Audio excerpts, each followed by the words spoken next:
Shalom, everybody. I have recently received many requests to cover the subject of Y.I.R.A.H, or the vampire.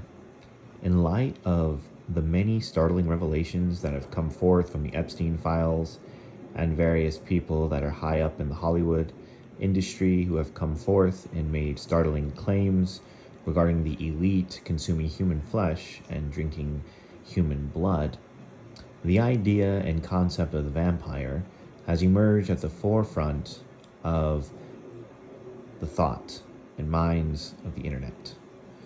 Therefore, I have received many different requests to speak on this matter and to give insight on the subject of the Y.I.R.A.H, or the vampire.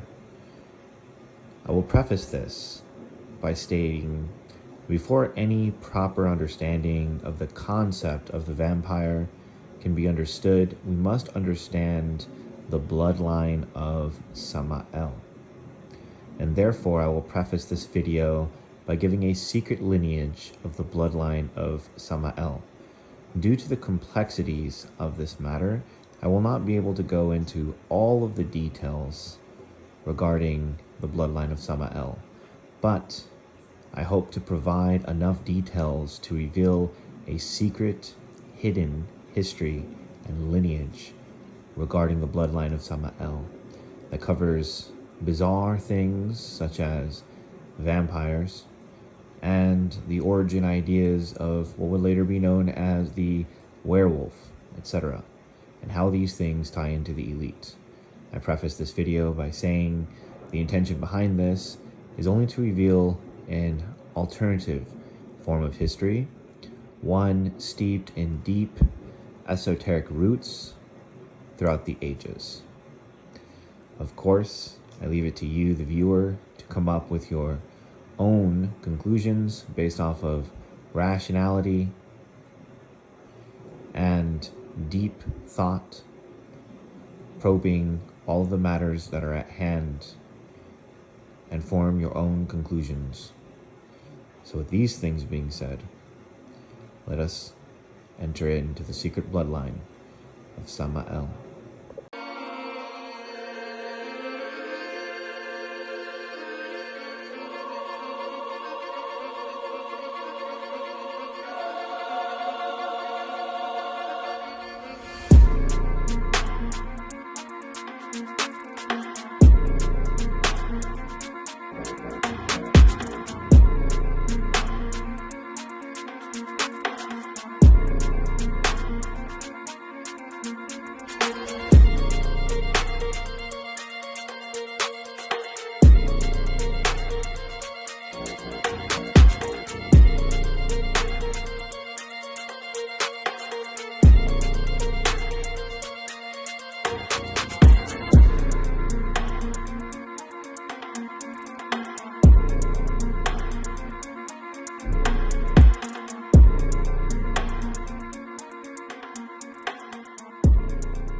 They eat babies. That is not bullshit.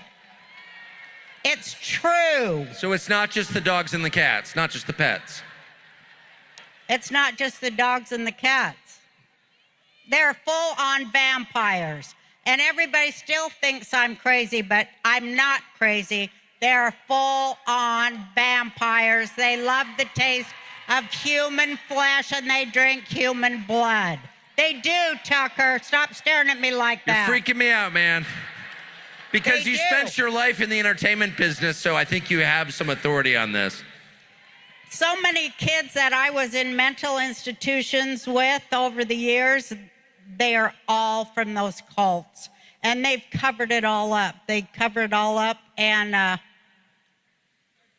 you know, I just pray to God. I'm just going to pray to God that he opens everybody's eyes in this country.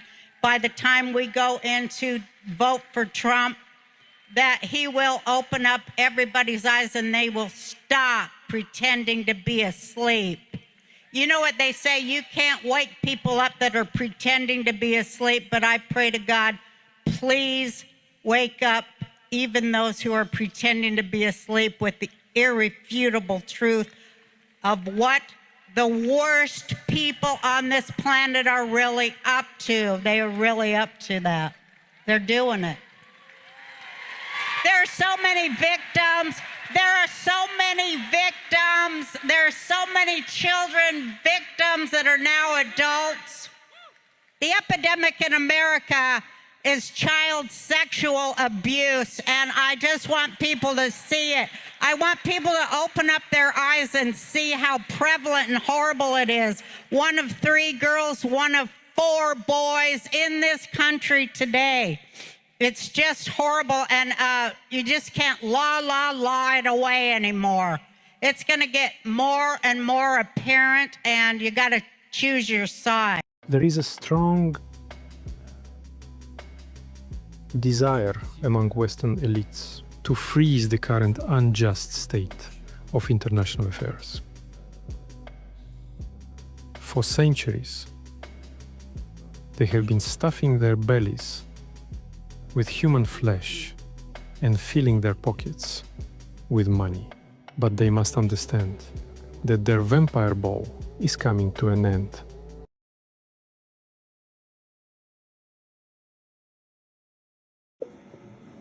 Now, in order to enter into the subject properly, our first understanding is going to come from the legends of the Jews.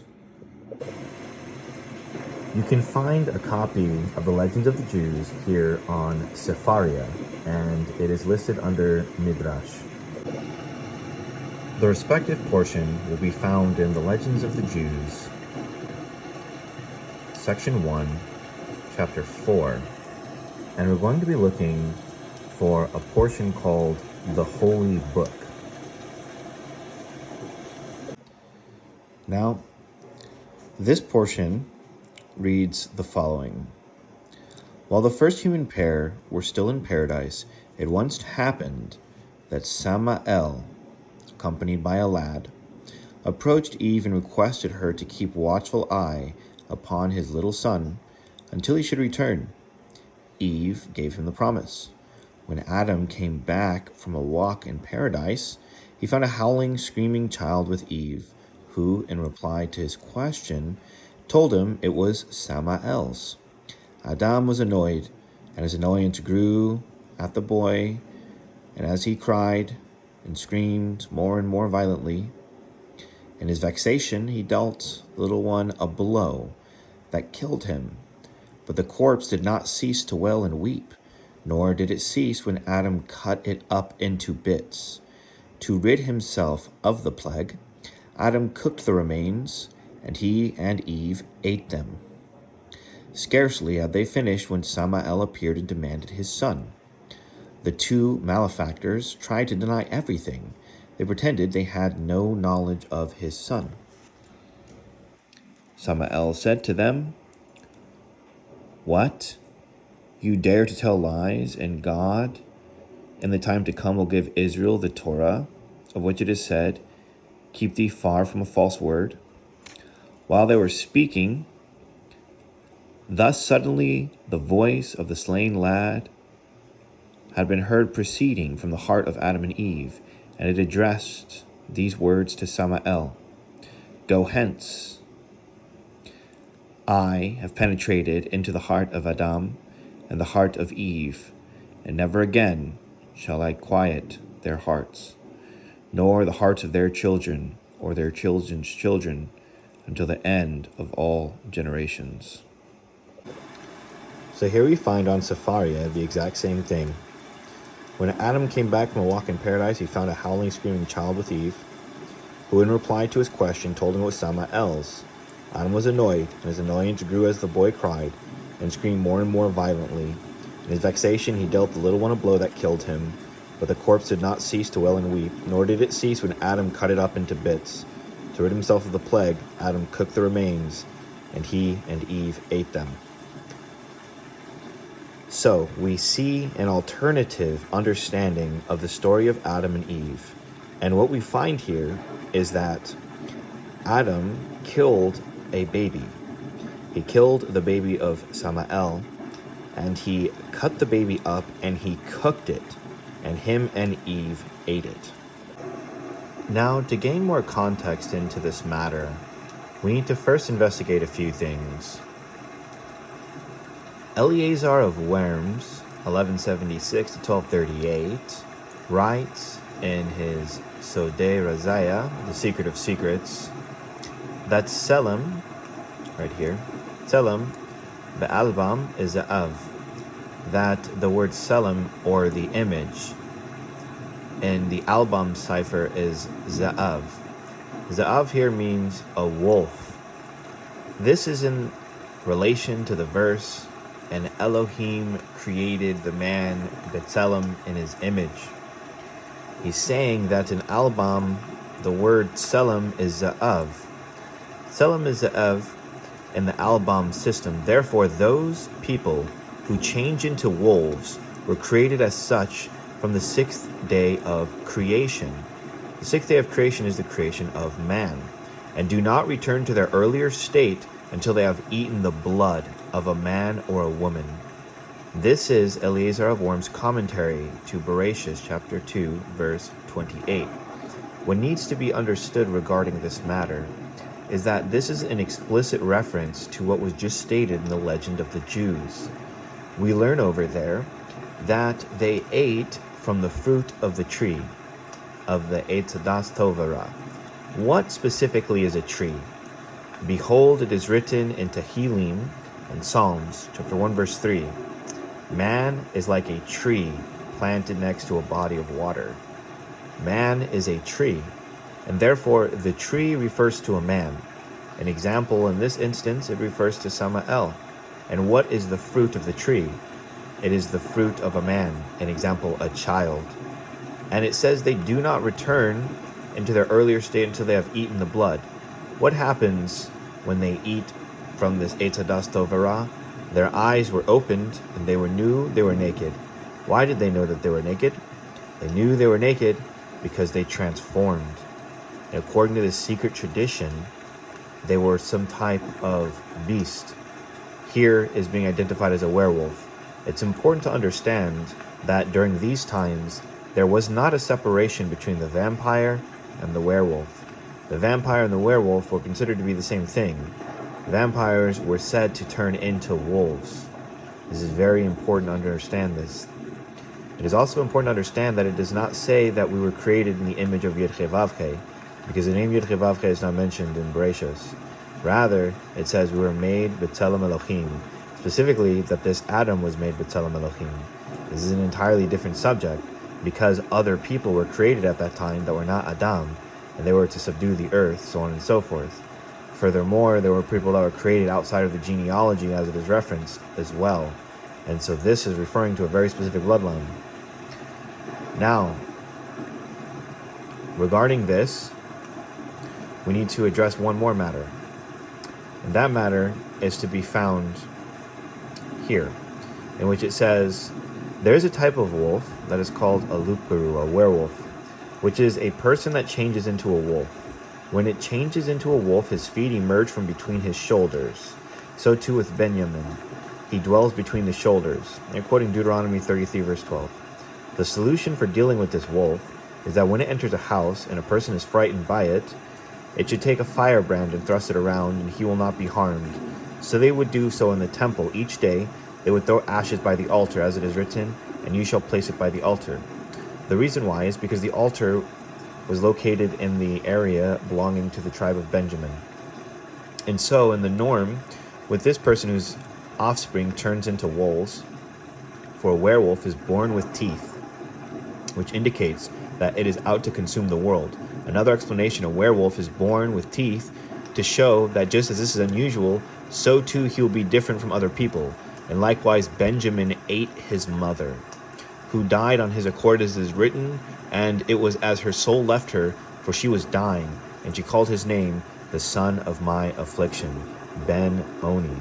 This is Y.I.R.A.H 35:18, and this is the commentary to Y.I.R.A.H, as it is mentioned here, 35:27. And so what we need to understand is that Benjamin is called a ravenous wolf, and that he is a werewolf, and he was called the son of my affliction. Why? Because Rachel was cursed by Laban, who was a powerful sorcerer. and therefore she died as she gave birth to Benjamin. According to this, Benjamin actually ate his mother, and this is because he was actually a werewolf. This is why he needed to stay by the side of Yaakov, because Yaakov was able to provide him with a certain medicine. Now let us go into deeper contextualization. Again, there is no separation between a werewolf and a vampire. Both of these entities are intermingled with each other.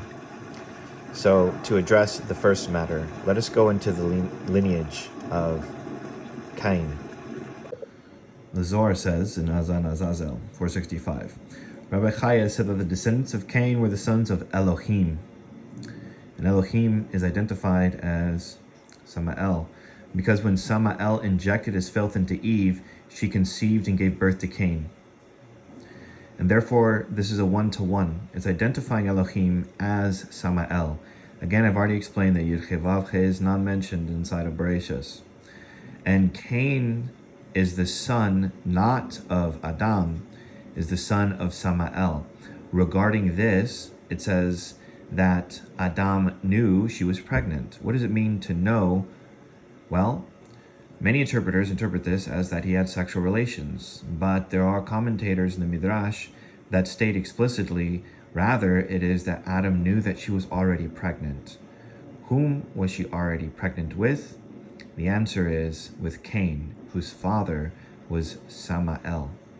Now regarding Cain, spelled Kof Yud Nun, the numerical value of his name is 160. 100 Kof, 10 Yud, and Nun 50. This is the same numerical value as the word Selim, or image. Tzadi is 90, Lamed is 30, and Mem is 40. And we just learned that Selim in Albam is the Av, again, meaning a wolf. And this is precisely why he rose up on Hevel in a field. For it was precisely in that field where people were hunted. This is the secret of Esav, who was a mighty hunter who had hunted Nimrod, who was also a mighty hunter. And he killed him, and he took his garment. And regarding Cain, it says, Rabbi Yitzchak said, come behold, when Cain killed Hevel, he did not know how his soul could leave him. That is, by his actions, he couldn't extract the soul from Hevel and kill him. And he was biting him with his teeth as a serpent. So we have another piece of our equation. Cain here is being associated directly with Za'av, with this werewolf, with this vampirism. And we see that Cain was actually biting Hevel as a serpent. Now, the first letter of Cain's name, which is Kof, means a monkey, because he's covered with hairs. And this is precisely what they said of Esav, that he was covered in hairs. And the squaring of the word Cain, Kof Yud, Nun, is the numerical value, plus it's 6 letters here, of Esav.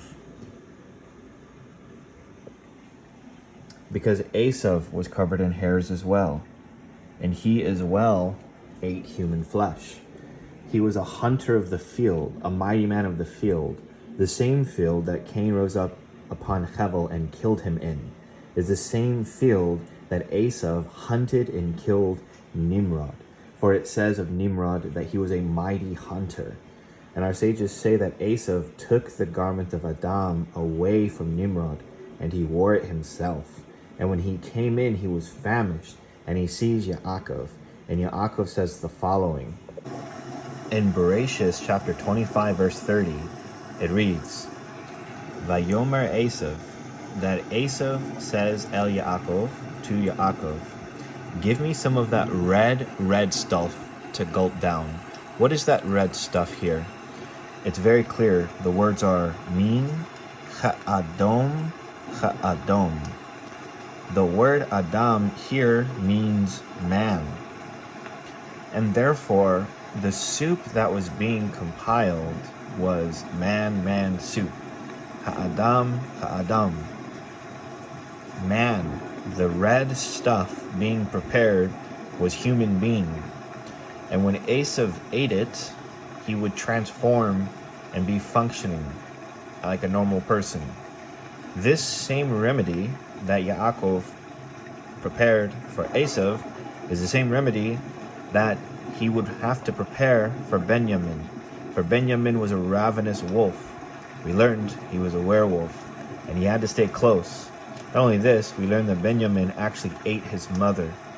And so we see this long lineage of vampiric entities like Ha-Lu-Cha that would have to consume and eat human flesh and drink blood.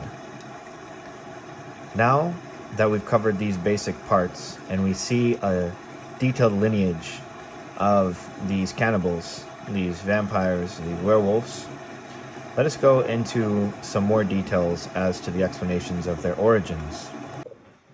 Know therefore and understand that the curses of Cain that were placed upon him are the secrets of the vampire.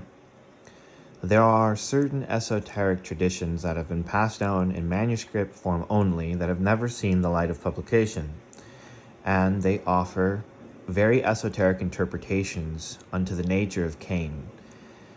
Specifically, that because he had consumed his brother, because he had killed his brother, and specifically had begun the process of eating him, that he was cursed to kill. And not only was he cursed to kill, but he was cursed to consume flesh.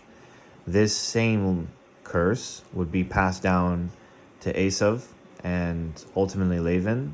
And when Lavan cursed Rachel for hiding the teraphim, the curse would land upon Benjamin, who would eat his mother.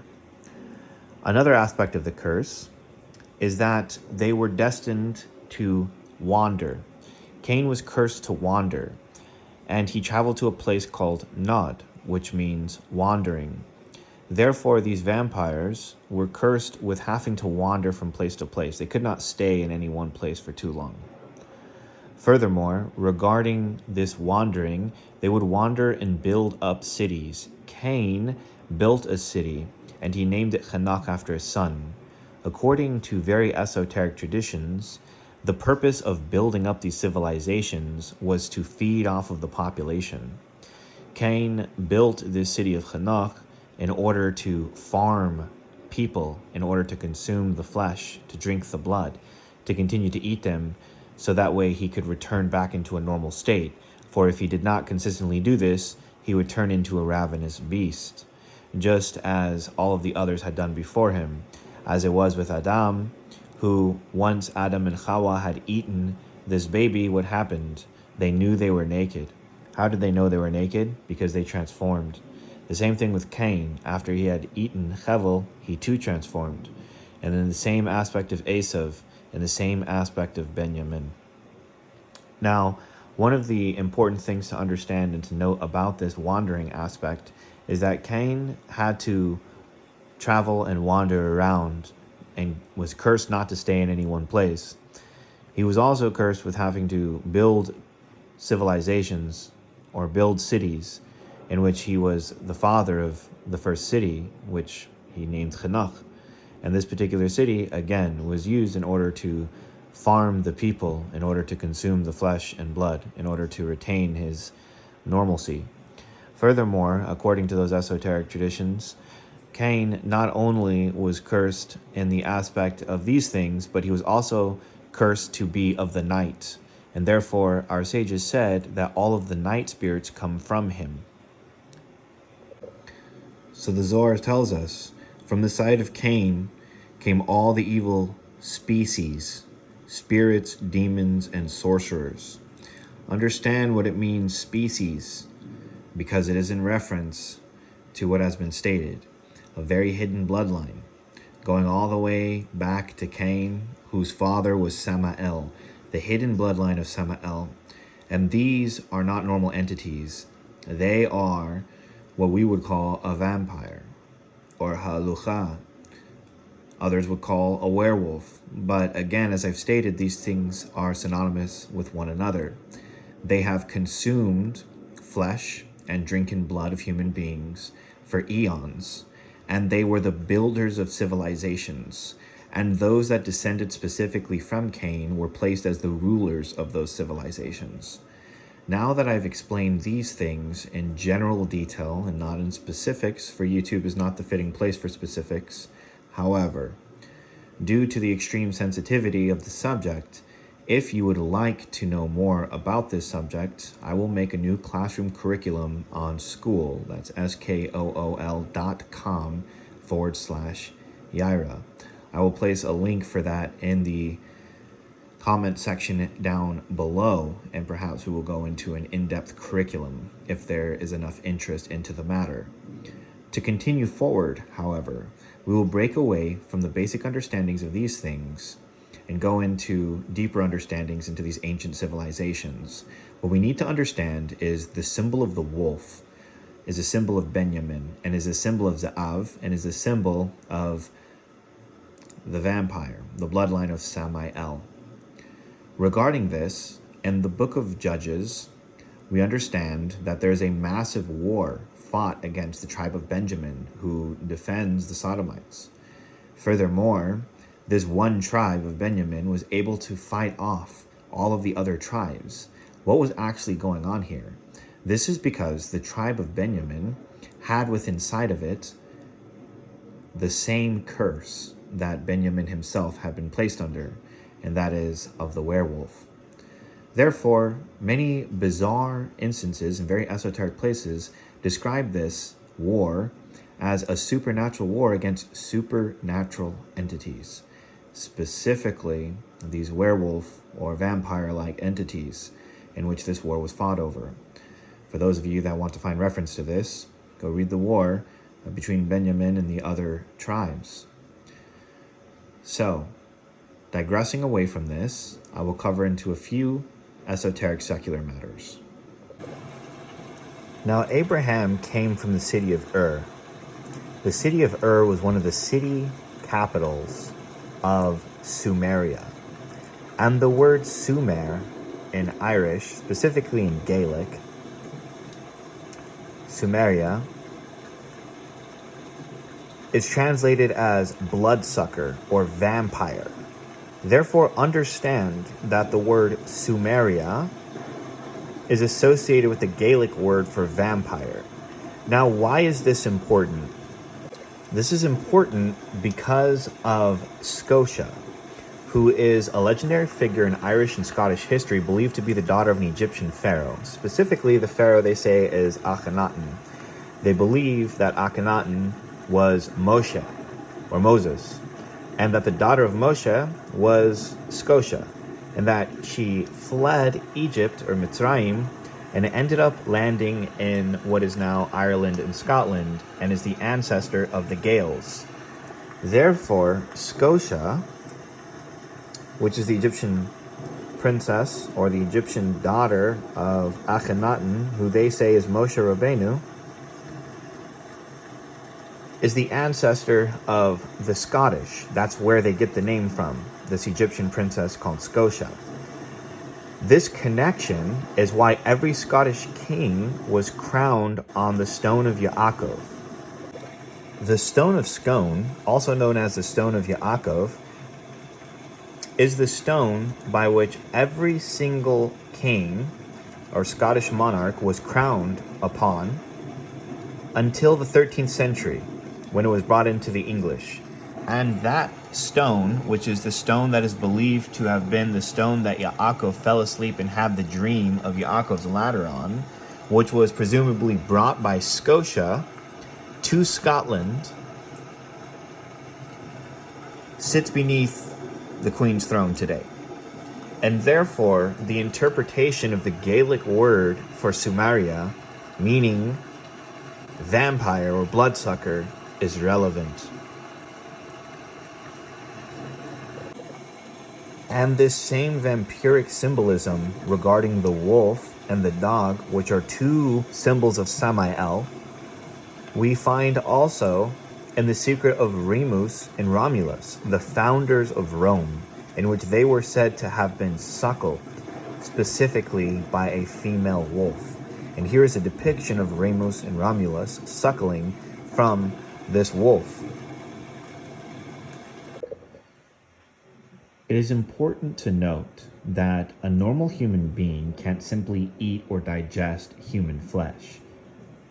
The reason being is because of something called prions, and a disease that will be developed inside of any human being that begins to consume human flesh called prions disease. Meaning that if the elite were eating human flesh, something must be different, as it is explained here. Here's what actually happens inside your body if you eat human flesh. At first, your digestive tract treats it like any other protein. Your stomach breaks it down, and nutrients enter your bloodstream. But what your body can't detect is something far more dangerous, misfolded. Proteins called prions, often found in human tissue. These prions don't break down like normal protein. Instead, they enter your blood and begin attacking your nervous system. Once they reach your brain, they can cause fatal damage by destroying neurons and creating holes in brain tissue, leading to a deadly condition called prion disease. Your immune system also reacts poorly. It doesn't know how to process human protein and can trigger inflammation or immune overload. Meanwhile, your liver and organs struggle to handle the toxins this kind of meat carries. Over time, prion exposure leads to brain damage, personality changes, loss of movement control, and eventually death. So while your body can digest it at first, eating human flesh carries a deadly neurological risk that no other meat does. There are many different secrets that I could go into, and there are countless mysteries behind the bloodlines and tracking them and tracing them throughout history. However, that is not the point of this particular video. I will save that for another video or that private curriculum on school. The general intention behind what has just been provided is to reveal a very esoteric and very secret lineage and bloodline regarding Samael and the relation to the vampire and the werewolf and the myths behind them, as well as the elite and the nobility. Of course, as I said in the very beginning of this video, the only intention behind this is to provide you with this hidden esoteric lineage. Use your own discretion and come to your own conclusions and use your own rationality to make use of these mysteries as you see fit. As David HaMelech stated, "Open my eyes that I may behold the wonders of your Torah." Amen, everybody. Shalom, Selah.